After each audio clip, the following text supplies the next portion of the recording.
está aí me assistindo, seja muito bem-vindo. Aqui é o professor Gustavo Gomes e estamos aí trabalhando com a Polícia Civil de Santa Catarina, conteúdo atualizadíssimo 2024, e hoje o nosso tema é processo penal, a nossa primeira aula de processo penal, e hoje nós vamos estudar os princípios que regem o processo penal. Vamos caminhar juntos? Hoje a nossa aula vai ter uma pegada diferente, vamos bastante para os slides aí, para vocês conseguirem absorver da melhor maneira o conteúdo. Vamos estimular de maneira diferente o cérebro. Vem comigo, olha na telinha. Gente, olha só. Vamos começar a falar, nós vamos falar em cerca de 20 princípios. No final a gente vai fazer uma questãozinha, como de praxe. Vamos dar uma olhada nas principais características de cada um. O princípio do juiz natural, ele leciona para nós, ele está capitulado lá no artigo 5º, inciso 53 da CF, da nossa Constituição, e ele diz que ninguém será processado nem sentenciado, senão pela autoridade competente. Então, juiz natural é o juiz que come salada? Não é o juiz que come salada.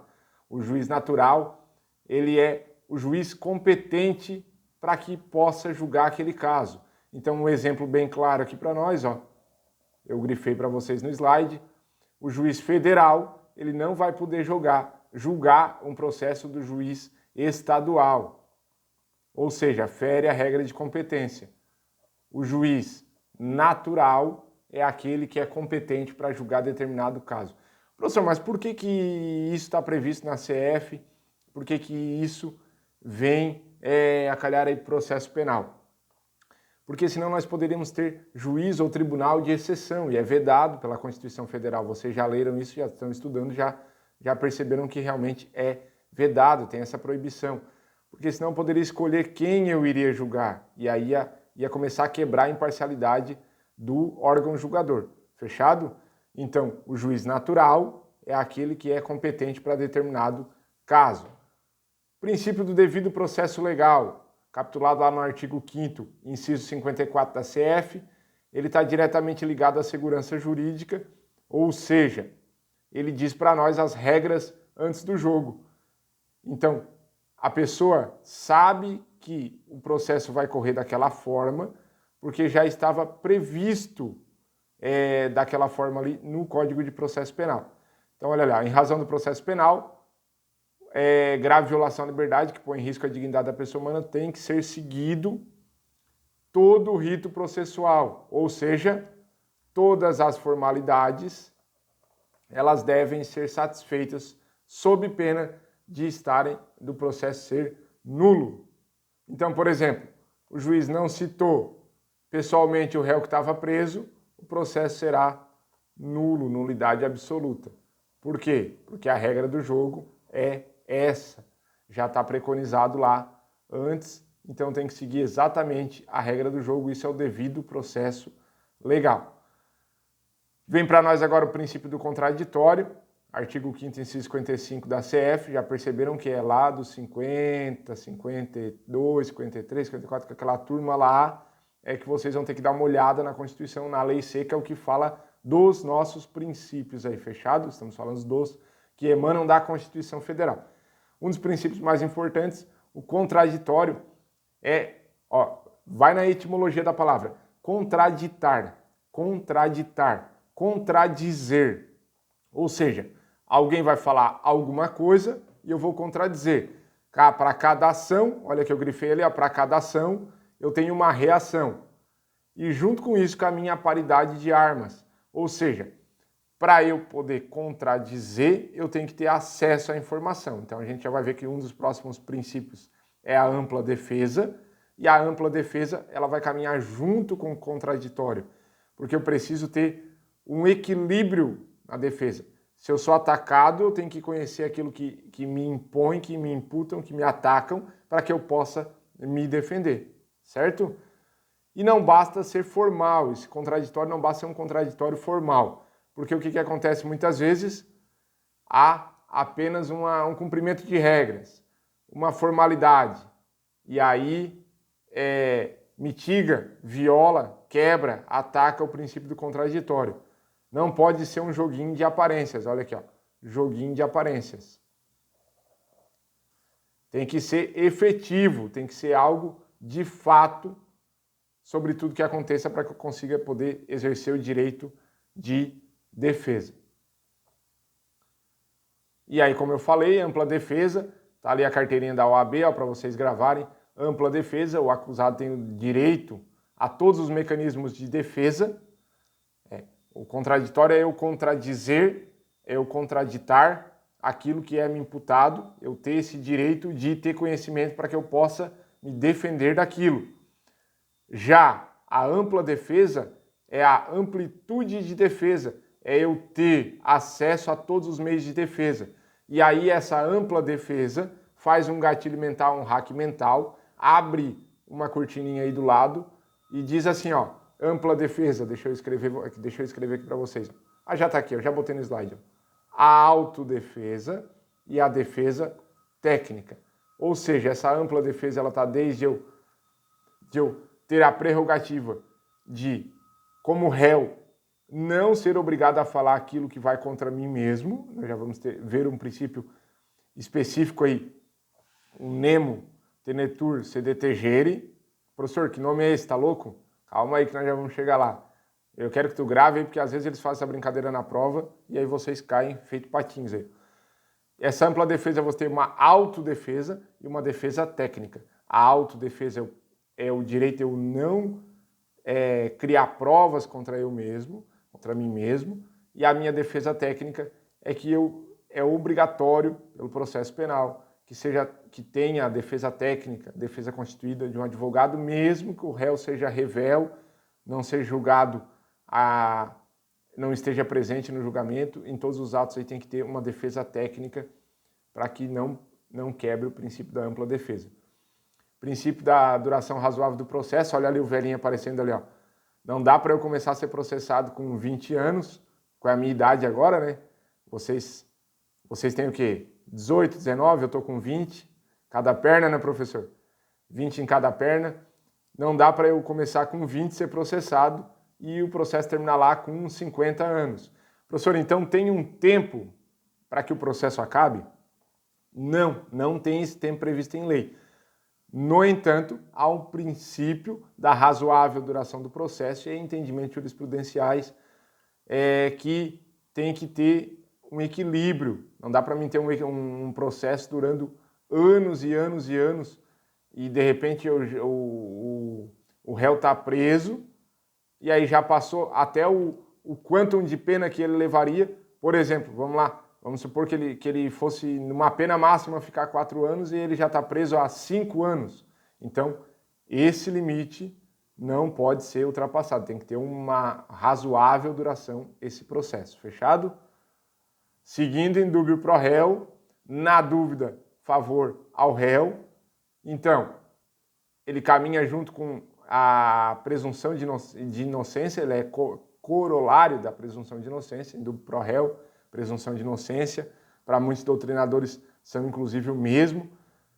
Para a gente o que importa é saber, na dúvida, em prol do réu. Fechado?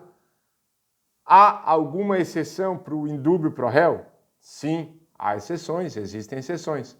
Por exemplo, o inquérito policial. Nós estamos no sistema acusatório, porém no inquérito, na fase pré-processual, há uma mitigação do indúbio pro réu. Inclusive, há o indúbio pro societá, que é criticado por parte da doutrina, mas vocês, para a Polícia Civil de Santa Catarina, precisam saber que existe o indúbio pro societá, existe o indúbio pro réu, e o indúbio pro societá é a exceção do indúbio pro réu, ou seja, lá no inquérito, na dúvida, o delegado vai, obviamente que dentro de um equilíbrio e de uma criação de materialidade fática, ele vai indiciar o acusado, o réu, fechado? Até então é acusado, né? Na fase pré-processual. Seguindo aí o princípio da verdade real ou da verdade processual. Olha só, galera. Essa nota de R$1 ali, tá vendo essa nota de R$1? Existe ainda? Já existiu? Já existiu, não existe mais. Não pode ser um joguinho essa verdade real. Por isso que está mudando, a doutrina tem entendido que na verdade ela é a verdade processual. Porque a verdade real, de fato, como foi lá, só as pessoas que estavam lá na hora é que vão saber.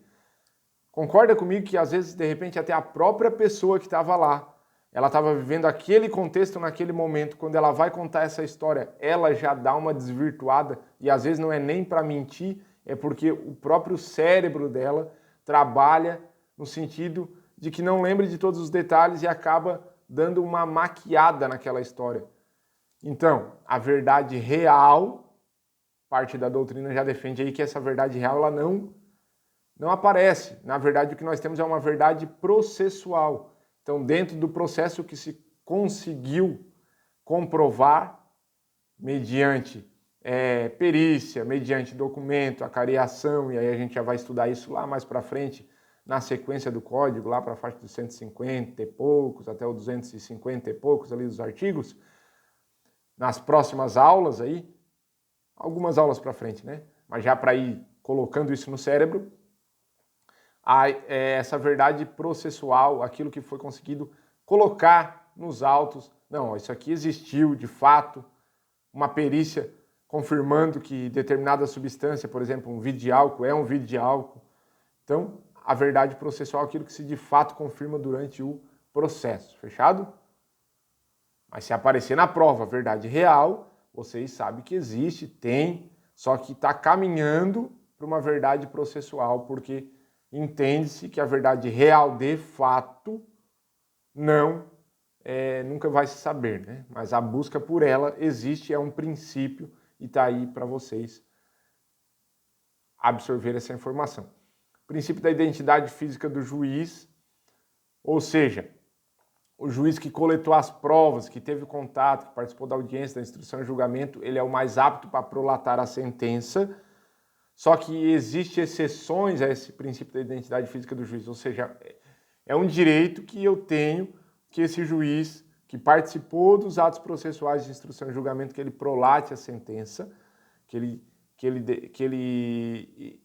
exteriorize a sentença para nós, porém isso não é absoluto. Por quê, professor? Olha só, imagina, o juiz teve um problema de saúde, está internado, uma doença grave.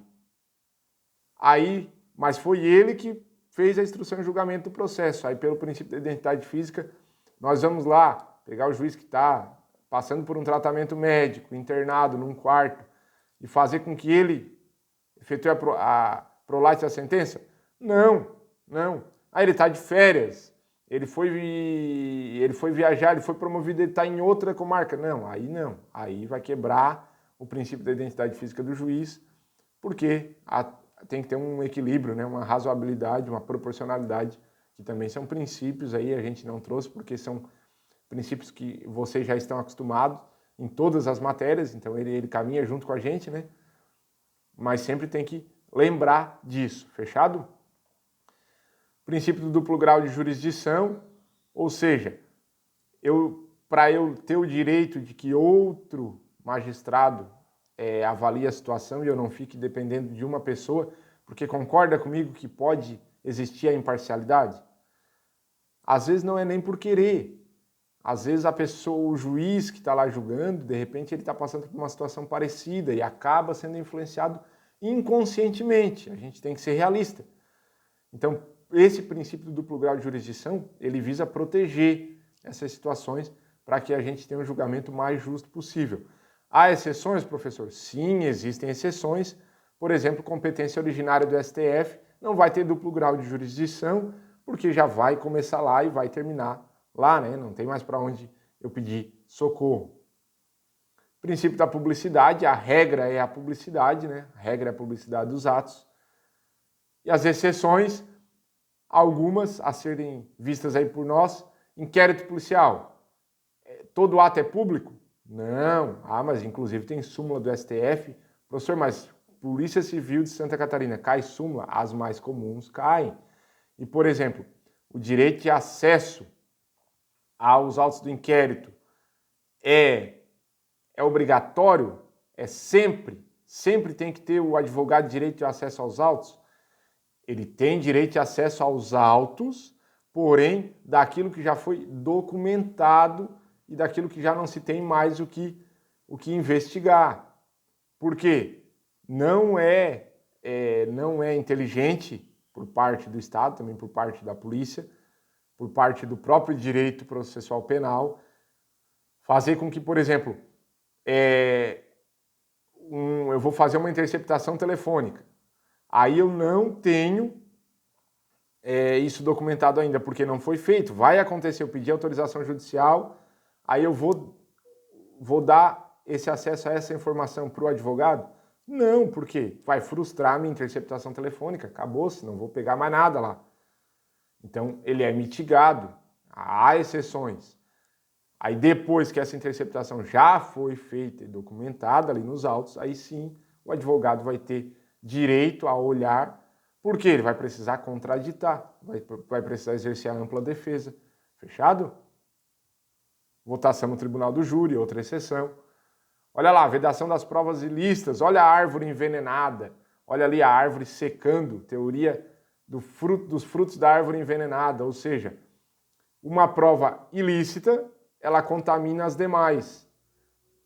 Professor, então quer dizer, se eu fiz uma interceptação telefônica ilegal e dali surgirem outras provas, outros ramos dessa árvore, significa que é tudo ilegal? Sim, pela teoria dos frutos da árvore envenenada é tudo ilegal. Porém, há uma exceção, uma ressalva, salvo se eu conseguisse chegar naquela prova, por exemplo, eu fiz uma interceptação e cheguei numa outra prova, essa outra prova, se eu conseguir chegar por fonte independente, se eu não dependesse da interceptação, eu consegui chegar por outra fonte junto ali. Ela é ilegal por parte da interceptação, porém, eu cheguei por uma fonte independente, aí eu vou poder aproveitar essa prova. Tem que ficar bem atento a isso. Mas, em geral, na prova de vocês, ele vai perguntar assim, se uma prova contaminada, depois teve uma prova B contaminada, uma C contaminada, elas são contaminadas? Todas elas não podem mais ser usadas no processo? Sim, pela teoria dos frutos da árvore envenenada, todas essas provas são ilícitas. A exceção, acabei de falar ali para vocês, né? E há uma outra exceção importante aqui, ó, para nós firmarmos ela aqui, ó. Quando a única maneira de se provar a inocência do réu. Opa! Então quer dizer, se o réu botou uma escuta, mesmo que ela seja ilegal, mas ela não está incriminando ninguém, ela é a única maneira de provar a inocência dele, aí vai valer essa prova ilegal e legítima. Fechado? Tem que tomar bastante cuidado na questão, ler com bastante carinho para não cair em pegadinhas aqui. Livre convencimento motivado, não há hierarquia entre as provas e o juiz deve motivar as suas decisões. Ou seja, o que vale mais? Um laudo pericial? Uma prova testemunhal? Uma cariação?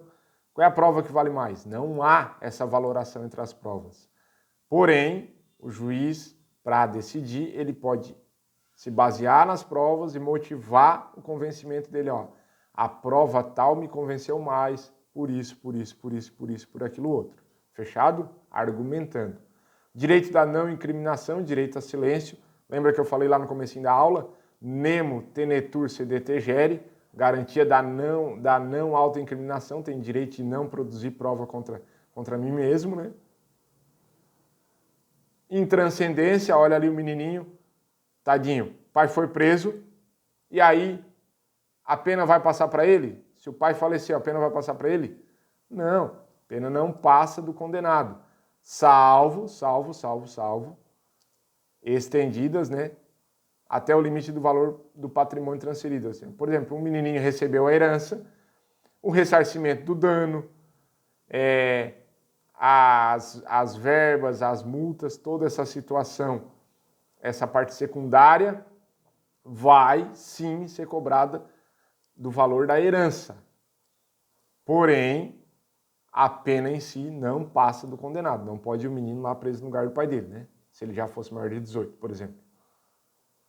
Economia processual, prevê que os atos processuais eles têm que ser céleres, eles têm que ser objetivos, eficientes. E um exemplo claro, o professor de português mata nós, né? Um exemplo claro disso é a Lei 9.099, dos juizados especiais aí, que deixa tudo mais célere. Paridade de armas, nós já vimos ele atrelado aos outros princípios lá no início, mas agora aqui fechando bem, processo justo, ou seja, lá no contraditório a gente viu a paridade de armas e aqui a gente confirma ela pode ser vista intrínseca a outros princípios e também isoladamente. Eu tenho direito aí de me defender e tenho direito que essa defesa seja justa. Inclusive, há entendimentos doutrinários, e aí é só para ajudar vocês a gravar na cabecinha de vocês, porque não vai cair na prova isso, é só para ajudar a gravar, já friso bem. Há entendimentos que a defesa ela não tinha que ser nem equilibrada, a defesa ela tinha que ser mais pendente para o defensor do réu, porque o Estado, em tese, tem muito mais prioridade, frente, mais chances de ganhar esse processo, porque ele já parte na frente, em tese. Tá? Isso é só para vocês, só para nós contextualizarmos e vocês gravar, não vai cair na prova de vocês.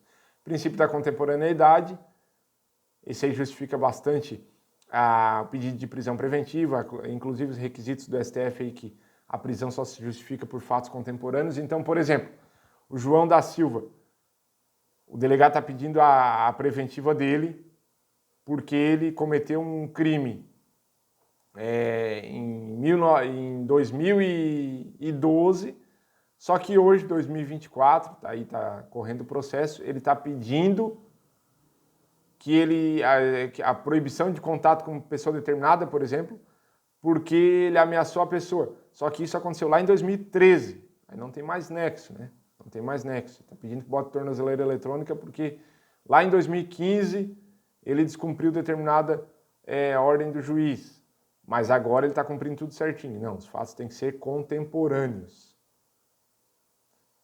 E finalizando, o princípio da legalidade, que esse finalizando porque ele era até para ser ele é o primeiro, o último, ele está intrínseco a tudo. O juiz não pode criar, inventar nada da cabeça dele, tem que estar tudo previsto em lei, está na Constituição, está no Código de Processo Penal, nós já estudamos lá no Direito Penal, inclusive está aí no cardzinho, já vai aparecer para vocês aí em cima, ó. É o cardzinho da primeira aula de Direito Penal, que nós tratamos aí também sobre os princípios, as fontes e a conceituação lá do Direito Penal. E aí vocês conseguem fazer o link aí das duas matérias, fechado? Vamos fazer uma questãozinha aqui para nós caminharmos para o final da nossa aula. Analista ministerial, uma questão de 2023 da UFG, ó. Analista ministerial e cargo direito. Então, olha uma questãozinha que já para me trazer um outro princípio aqui que nós não estudamos para vocês verem como é que isso cai na prova. O artigo 48 do Código de Processo Penal contempla o princípio da indivisibilidade da ação penal. Princípio da indivisibilidade da ação penal. Fechado? E aí a letra A diz assim para nós: possui vinculação à ação penal de iniciativa pública. Ação penal de iniciativa pública possui vinculação? Professor, não sei, não vimos isso, deixa ali do ladinho.